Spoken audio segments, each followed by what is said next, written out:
और इधर मुंबई के अंधेरी इलाके में लोटस पार्क बिल्डिंग में लगी आग में फायर कर्मी की मौत सिर्फ अफवाह की वजह से हुई। फायरमैन नितिन इवालेकर को एक लिफ्ट में महिला के फंसे होने की गलत जानकारी दी गई। नितिन जब लिफ्ट में पहुंचे तो वहां खुद फंस गए और जिंदा वापस नहीं आ सके। बिल्डिंग की लिफ्ट में महिला के फंसे होने की जानकारी मिलने के बाद टीम ने लगभग 1.5 घंटे तक सर्च ऑपरेशन किया और इस बीच आग से प्रभावित 21वीं और 22वीं मंजिल के 5 लिफ्ट में महिला की तलाश की गई और इस ऑपरेशन के लिए 2 यूनिट बनाई गई थी। इवालेकर इसी तलाशी अभियान के बीच में यूनिट से अलग हो गए। टीम के सदस्य और खुद इवालेकर इस बात से अनजान थे कि तेज हवा की वजह से 21वें फ्लोर पर आग दोबारा फैल चुकी है। तो अफवाह ने ले ली फायर कर्मी की जान, वो फायर कर्मी जो यहाँ पर आग बुझाने और लोगों की जान को बचाने के लिए पहुंचे थे।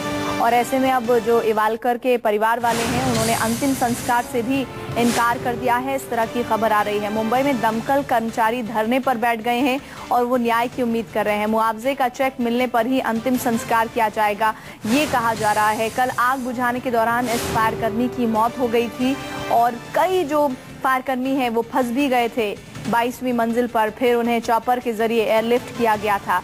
मुआवजे का चेक आने तक ही वो कह रहे हैं कि हम उसके बाद अंतिम संस्कार करेंगे।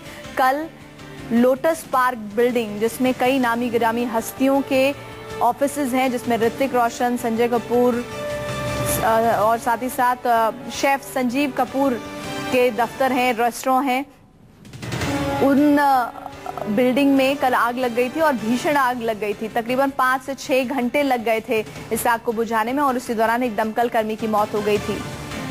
सिद्धांत मिश्रा संवाददाता हमारे साथ जुड़ रहे हैं। सिद्धांत, ये कहा जा रहा है कि अफवाह की वजह से इस दमकल कर्मी की मौत हुई है और अब ये कहा जा रहा है कि जब तक मुआवजे का चेक नहीं मिल जाता है तब तक दमकल कर्मी यहाँ इस तरह से हड़ताल पर बैठे रहेंगे और अंतिम संस्कार नहीं किया जाएगा। फिलहाल क्या रुख नजर आ रहा है प्रशासन का इस पूरे मामले को लेकर?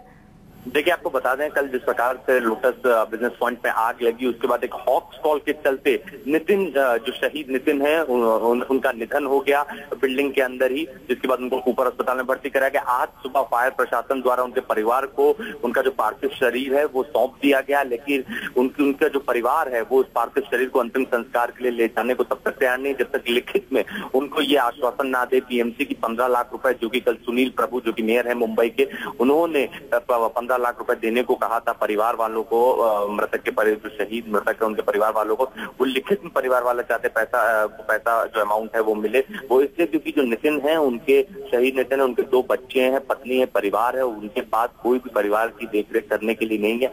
ये वजह भी परिवार वालों की मांग है और इस वक्त वो बाइखला फायर स्टेशन, जो सबसे बड़ा फायर स्टेशन माना जाता है, कंट्रोल माना जाता है, वहां पर पार्थिव शरीर के साथ बैठे हुए हैं पूरे परिवार के साथ। वहां पर फायर प्रशासन के भी लोग मौजूद हैं। अभी तक प्रशासन की तरफ से कोई रुख साफ नहीं हो पाया। हालांकि कल मेयर सुनील प्रभु ने 15 लाख रुपए देने की बात कही थी, मीडिया से भी बात कही थी, लेकिन अभी तक बीएमसी की ओर से आगे का रुख साफ नहीं हो पाया है। जी, तो चूंकि लोगों को बचाने में, आग बुझाने में इनकी मौत हुई है, ऐसे में प्रशासन क्या जल्द से जल्द इस मामले को आगे नहीं बढ़ा सकता है? और अगर ऐसा नहीं होता है तो अंतिम संस्कार में देरी होगी।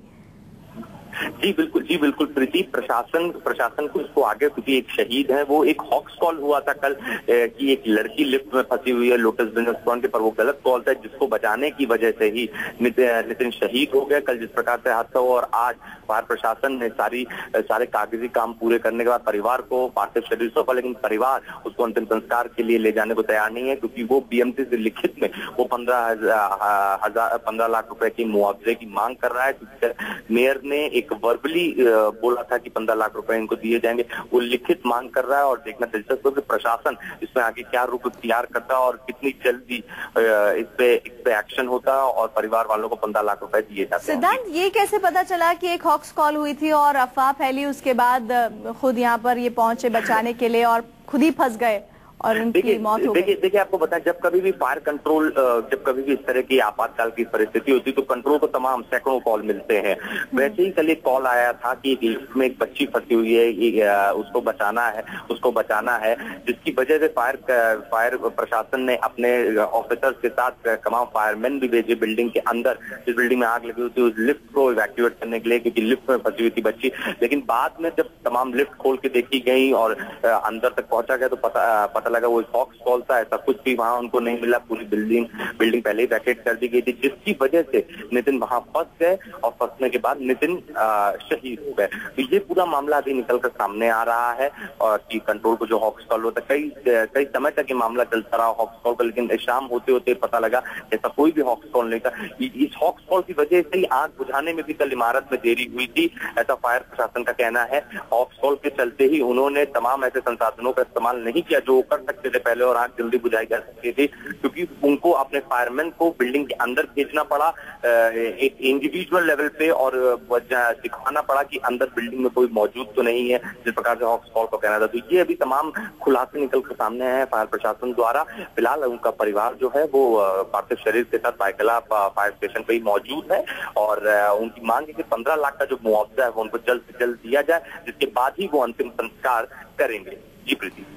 तो मुआवजे का चेक मिलने तक अंतिम संस्कार नहीं किया जाएगा, ये फायर कर्मी और परिवार वाले कह रहे हैं। मुंबई में दमकल कर्मचारी धरने पर इस वक्त बैठे हुए हैं और ये कहा जा रहा है कि उन्हें लिखित में चाहिए कि चेक दिया जाएगा उन्हें और जल्द से जल्द वो चेक मिलने की प्रक्रिया पूरी की जाए 15 लाख रुपए मुआवजे के तौर पर। ये बहुत ही गमगीन तस्वीरें इस वक्त परिवार वाले, दमकल कर्मी जिनकी कल मौत हुई और ये कहा जा रहा है कि एक अफवाह जो उनकी मौत की वजह बनी, जिसकी वजह से फायर कर्मी को भेजना पड़ा इमारत के अंदर और वहां पर कोई भी महिला या फिर बच्चा मौजूद नहीं था और इसी वजह से खुद फायर कर्मी के अधिकारी से बातचीत सिद्धांत मिश्रा की हुई है। उन्होंने बताया कि दिक्कतें पेश आ रही थी, दिक्कतें इस लिहाज से पेश आ रही थी कि लोग वहां मौजूद थे तो हम और ज्यादा कार्रवाई तेजी से कर सकते थे अगर हमें पता होता कि वहां कोई मौजूद नहीं है, लेकिन इस तरह की हॉक्स कॉल से दिक्कतें बढ़ी।